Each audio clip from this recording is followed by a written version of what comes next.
You know those anonymous metal boxes that seem to power everything? From big CNC machines to all sorts of other electronics, they're just everywhere, silently doing their job, turning raw power from the wall into the juice our technology needs to live. So today, we're going to do a little technical investigation.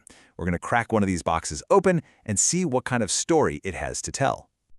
So, just imagine you get handed this power supply, but there's no schematic, no manual, nothing. How do you even begin to figure out how it works?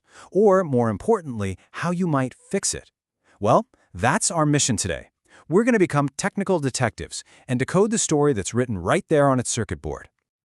All right, so our investigation starts by pulling the supply out of its case and just looking at it. Seriously, before we even think about plugging it in, the way the components are laid out, the physical board itself, it all starts to reveal some pretty surprising clues about its quality and the engineering that went into it. And, right off the bat, you can tell this is not a cheap, rushed job. Just look at the details. The parts are all laid out in these nice, neat rows. They've used plated-through holes, and they even added silicone adhesive to the bigger components. These are all signs of a design that was meant to last, especially in a place with a lot of vibration. I mean, that's a real commitment to durability. And the clues just keep coming. Look at this. All the capacitors are from well-known brands. No cutting corners with cheap parts here. The whole design is just elegant. They used as few components as possible to get the job done right. And do you see that little dab of glue on the adjustment knob? That tells you it was set perfectly at the factory and then locked in place. This thing was absolutely built for precision and reliability. So, you take all these clues together, especially those two big capacitors and the two main switching transistors, and they all start pointing in one direction. It's kind of like finding a fingerprint that identifies your main suspect. And in this case, our suspect is a really clever design called a half-bridge circuit. Okay, so we've got a name for it, the half-bridge. Now the big question is, what does that even mean? What makes this particular design so efficient and, well, so special? To put it simply, think of it like this. The half-bridge circuit takes in a nice, steady stream of high-voltage DC. Then, using a pair of incredibly fast electronic switches, it chops that stream up into little pulses. These pulses then get fed through a transformer, which turns them into the stable, lower voltage that whatever device it's powering actually needs to run. And this right here, this is the heart of the whole operation. You got two big capacitors in a series, and then these two electronic switches, which are called FETs. See how they meet right in the middle? And that middle point connects directly to the main transformer. This simple-looking setup is the key to how the whole thing works. So, how does this actually work in practice? Well, it's not just a simple on-off switch. It's more like a perfectly timed, super high-speed dance between these two switches, happening thousands upon thousands of times every single second. Now, the rhythm for this whole dance comes from this tiny little chip, an oscillator. You can think of it as the circuit's pacemaker. It sends out these super precise timing signals. Those little signals then get amplified, pass through a drive transformer, which is important for safety isolation, and then they're ready to give the two main switches their marching orders. And here we go, the first step in the dance. The pacemaker basically says, go, and that top switch snaps on. For just a few microseconds, it connects the first main capacitor to the transformer, sending a pulse of energy rocketing through it. Then, just as fast as it turned on, it shuts right back off.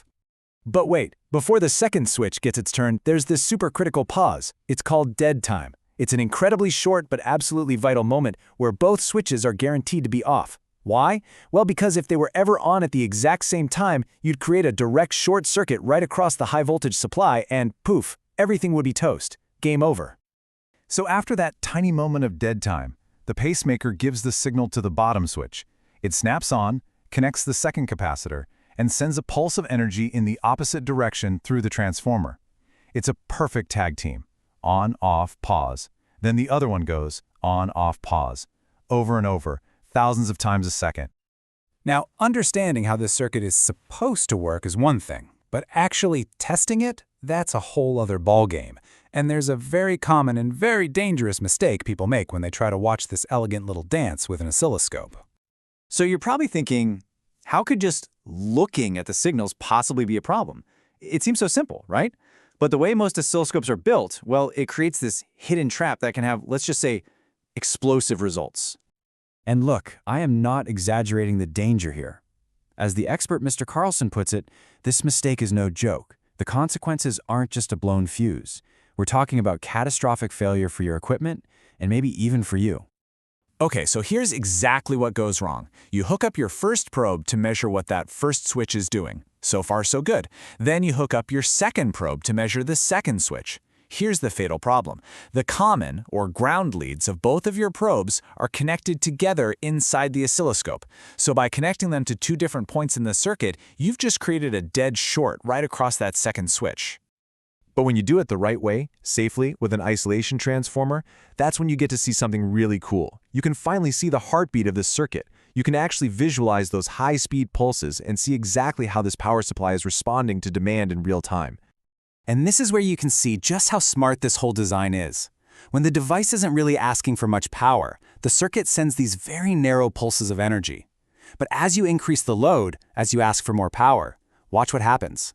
The on time of each pulse gets wider, delivering more energy to meet that demand. This is called pulse width modulation, and it's an incredibly efficient way to regulate power. So, how does it actually perform under pressure?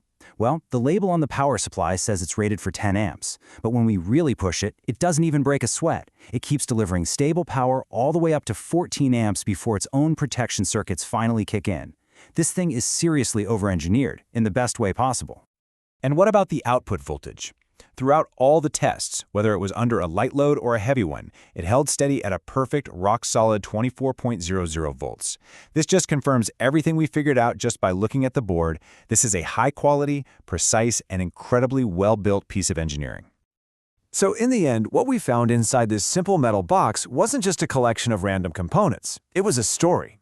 A story about quality design, and about an elegant, high-speed dance of electricity, all perfectly choreographed just to power our world. It really makes you wonder, doesn't it? What other complex, invisible systems are working silently all around you, just making your world tick? What other secrets are hiding out there in plain sight?